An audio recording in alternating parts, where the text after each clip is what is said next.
Pero además le quiero decir otra cosa.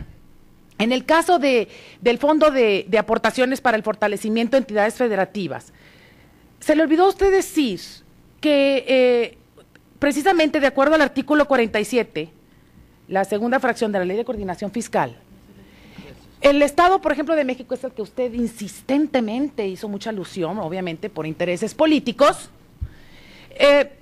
ha disminuido su deuda. Sí, claro, ha disminuido su deuda y precisamente hizo una aplicación de más de casi 3,000 millones de pesos del Fondo de Aportaciones para el pago de intereses de la deuda. Y esto ha hecho que pueda volver a calificar, que califique, que tenga una calidad crediticia el Estado de México.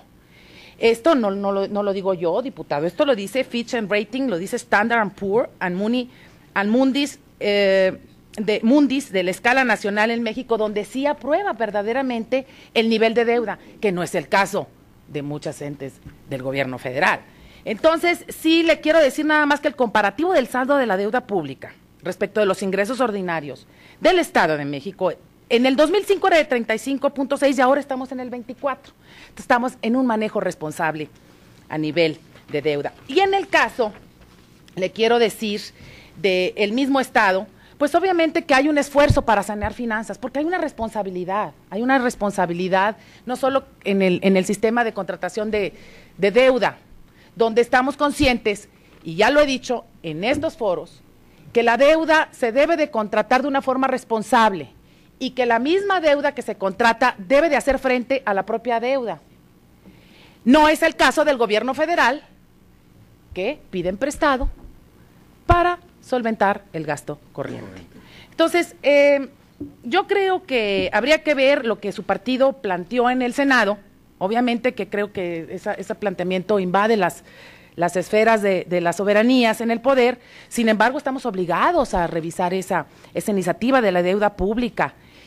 Y bueno, pues en el tema, siguiendo con el punto y aclarando, porque no queremos que se vaya la opinión pública con un sesgo político suyo, en el caso del FAEF, no sé si se recuerde, no sé dónde estaría usted, diputado, pero en la 59 legislatura, el Estado de México, los diputados del Estado de México presentaron una iniciativa muy ambiciosa, muy importante para cambiar el sistema distributivo de la fórmula para las aportaciones federales al sistema de educación básica, donde quedó en evidencia que estados como el Estado de México y el Estado de Nuevo León, mi estado, eran tratados de una forma inequitativa conforme al planteamiento educativo, y estados o entidades federativas como el Distrito Federal pues verdaderamente gozaban de todo el recurso público sin aportar un solo peso al sistema educativo de educación básica.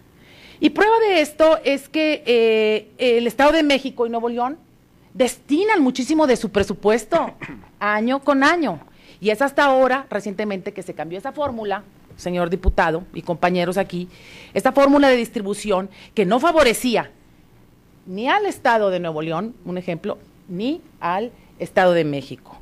Y ahora, gracias al cambio de esa fórmula, eso nos permite que estados como estos, que realmente tienen una aportación al Producto Interno Bruto de este país y que verdaderamente hacen un esfuerzo económico, tengan ahora y destinen más recurso per cápita para todos sus alumnos. Entonces, yo sí quisiera que eso usted, pues a la hora de estar haciendo una crítica, pues si tuviera esa referencia. Porque además le quiero decir que el Estado de México tiene casi una planta laboral de 200,000 maestros, pero no solo eso, voy más allá.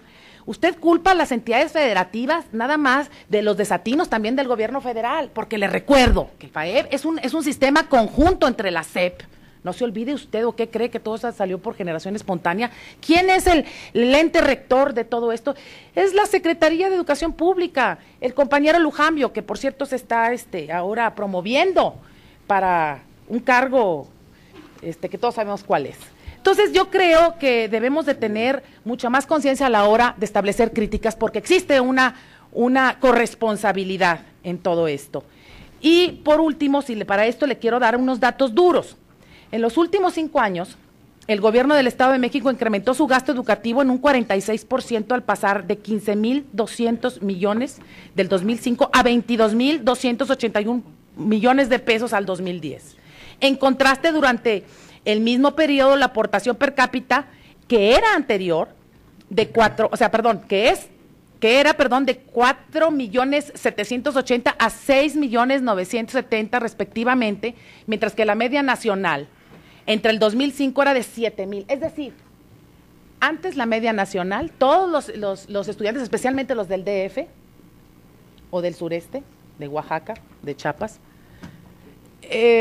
tenían y recibían de la federación dinero para mantener por estudiante un plantel educativo y no aportaban cero, lo cual, gracias a esta nueva fórmula, se pudo, pues ahora sí que nivelar la inequidad que existía y que ahora todavía sigue existiendo, porque les recuerdo que estos estados, pues no solo son de los más elevados en el caso de Nuevo León, y el Estado de México creo que también ha invertido muchísimo en educación, porque el problema de educación no es solamente de las entidades federativas. Nosotros somos, les recuerdo, somos una república y México es un mosaico, y Yucatán no está separado, por más de que también yo sé que por ahí hace años no está separado, pertenecemos al Pacto Federal, y yo creo que debemos de ser más responsables a la hora de tocar esos temas.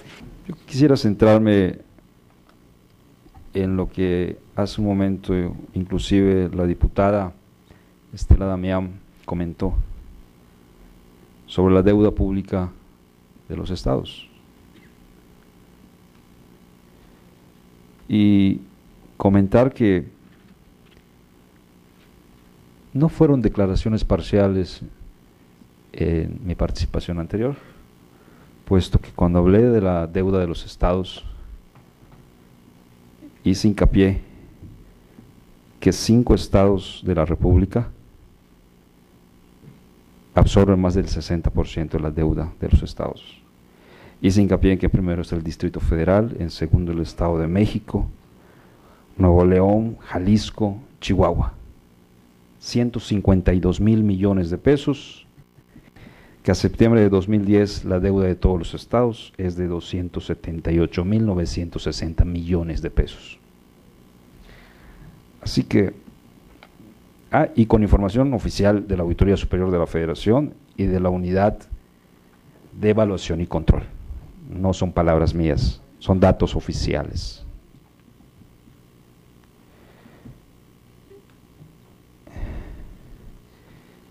Y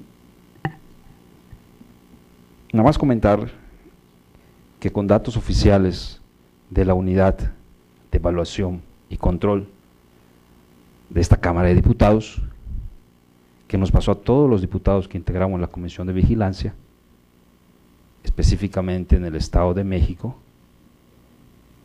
a septiembre de 2010 hay 37,356 millones de pesos de deuda, que si nos vamos de 2002 a 2009, no ha disminuido, según datos oficiales de la Unidad de Evaluación y Control de esta Comisión de Vigilancia de la Cámara de Diputados. Nada más para precisar. Y cuando hablé de la deuda de los gobernadores, hablé de todos los gobernadores, así que no hay declaraciones parciales, con todo respeto lo digo.